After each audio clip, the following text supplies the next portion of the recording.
E aí, galera do YouTube, sejam bem-vindos e bem-vindas a mais um vídeo. Agora acho que vocês estão vendo um formato diferente, né? A verdade é que eu resolvi compartilhar uma coisa com vocês. Eu resolvi compartilhar uma estratégia de resolução de provas, que é uma estratégia que geralmente as pessoas usam, mas eu não sei se todo mundo tem acesso, se todo mundo utiliza. E aqui eu quero que vocês tenham acesso a tudo que realmente é de qualidade. Então eu resolvi separar uma questãozinha para falar sobre estratégia de resolução de prova, sobre coisas que eu acredito. E aqui eu trouxe uma estratégia. Eu utilizo mais de 10 estratégias de resolução de provas, mas aqui eu trouxe uma para você otimizar o teu processo, tanto na preparação com simulados, quanto no dia do teu sucesso como vestibulando, beleza?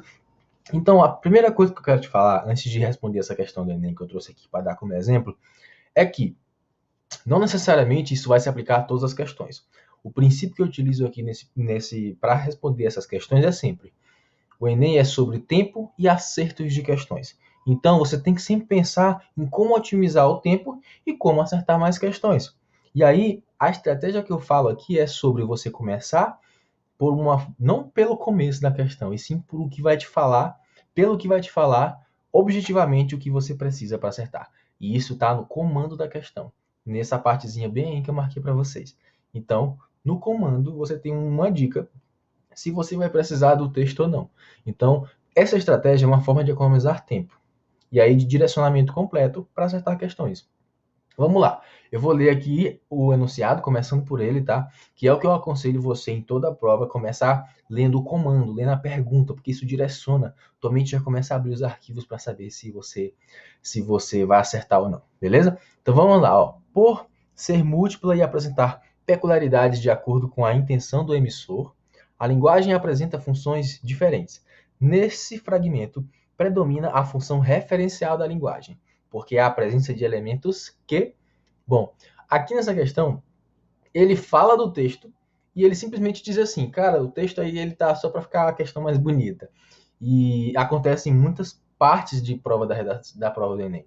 Isso é muito comum na prova. E é importante que você saiba que se você quiser ler todos os textos, você vai acabar, você vai acabar tendo um pouco de dificuldade no controle do tempo, beleza? Então vamos lá. Aqui ele fala sobre um conceito específico muito relevante em provas do Enem, funções da linguagem, né? Então, se você ainda não está com nível ótimo em linguagem, em funções da linguagem, pegue lá as 5 funções, aprenda, porque isso vai cair na próxima prova, cair em todas as provas, direto ou indiretamente, beleza?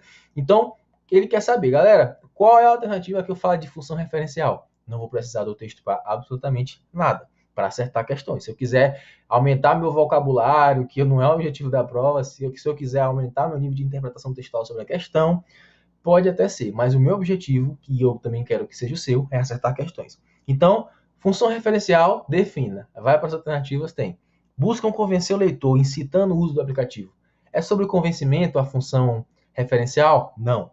Definem o aplicativo, revelando o ponto de vista da autora. Olha que interessante. Ele começa certo, né? Define o aplicativo. Só que aí ele vai para o ponto de vista de alguém. E aí muda, não é função referencial.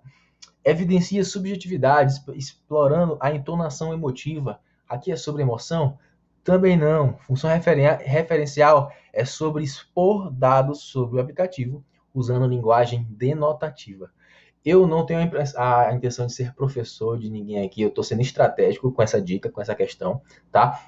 E eu quero te falar que uma dicasinha em relação ao sentido denotativo. Lembra de dicionário, lembra de objetividade, lembra de definição. E aí você vai conseguir acertar questões. Essa é a alternativa correta. Se você fez essa prova e acertou, parabéns. Esse é um exemplo de como otimizar o teu processo durante a prova, de se familiarizar, de aquecer os motores e de sempre seguir um padrão de estratégia.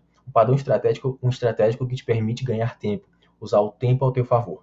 Beleza? Se isso te ajudou de alguma forma, compartilhe isso com as pessoas que você se importa, inscreva-se no canal, clique em gostei e a gente vai construindo essa família de estudantes que estão aí juntos se importando com o seu processo até a aprovação. Beleza? Muito obrigado se você ficou até aqui. Me siga no Instagram, @ArthurBatista, lá tem um negócio muito interessante para você. Eu quero também deixar aqui uma coisa muito importante sobre o interesse de muita gente, que eu estou aquecendo os motores de vocês. Gente, o e-book está pronto. O e-book que eu resumo toda a essência do método que eu criei, método de estudo que envolve controle emocional, estratégia para provas, o estudo em si, técnicas de memorização. Eu criei um e-book que é a essência de tudo isso. E se você tiver interesse, basta entrar em contato comigo pelo Instagram, que a gente vai se falar, viu? Me siga por lá, que eu te passo todas as orientações, é gratuito. Eu só quero que você realmente aplique tudo que está lá, que você conheça, se fizer sentido, você aplica, beleza? Muito obrigado por isso, espero que esse vídeo tenha te ajudado a entender um pouco mais, a te fazer ter uma atitude diferente nos próximos simulados. Comece a fazer simulados, comece a simular a realidade do dia da prova, que você terá muito mais chance de sucesso, beleza? Um forte abraço e até o próximo vídeo, gente. Tchau, tchau.